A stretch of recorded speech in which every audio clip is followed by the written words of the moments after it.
Биз борбор магистральный жолдорду кылганда мен түшүнөм. Аны дагы өздөрүңөр далилдеп, УПСМдин кызматкерлери болуп, биздин департамент, жол департаменти кызматкерлери болуп, ар бир аким талашып, тартышып, аны баарын жаптыңар.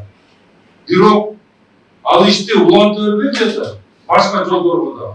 Кошумча жолго наразычылык тудуруп атканын биз азыр толук кандуу парковкаларды камсыздабагандан кийин ошол жолдун боюнда болгон парковкаларды ыңгайлуу шарттарды түзүп бербедиби? Мына мисал айтып кетейин. Молодая гвардия бульвары болуп кенде кылса, ишкерлер менен сүйлөшкүлө, кайсы ишкана ошол жерде жайгашкан болсо сүйлөшүп туруп, ошолордун эсебинен асфальт басып атканда асфальтты бир нукта басып туруп, бир көрпү менен бүтүрүп болот. Анан баардыгын шаңыратып жаап бербейт.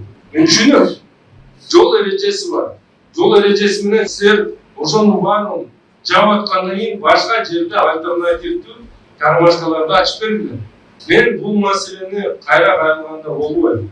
Ар бир акимге тиешелүү, ар бир жетекчиликке тиешелүү. Эмнеге ушул бирөөлөр мына социал тармактан же болбосо жарандардан келип кызуу талкуулогондо эле баары ача калабыз. Алдын ала иштегиле, жерге барып сүйлөшкүлө.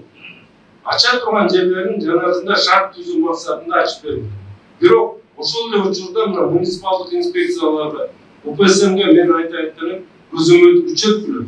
Керелден кечке кызматкерлер токтотуп аткан болсо, ошону далилдеп туруп, аныктап туруп, аларга коюлган да талаптарды.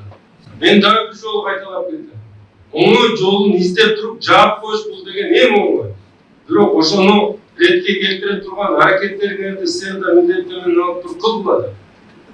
Дагы Жаш гвардия бульвары жакшы өзүнүн көмөөлөрүн берип атат.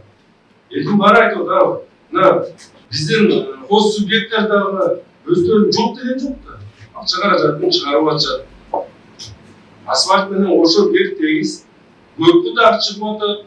Ыңгайлуу шарттарды түзүп. Ошону бир карап коюңуз.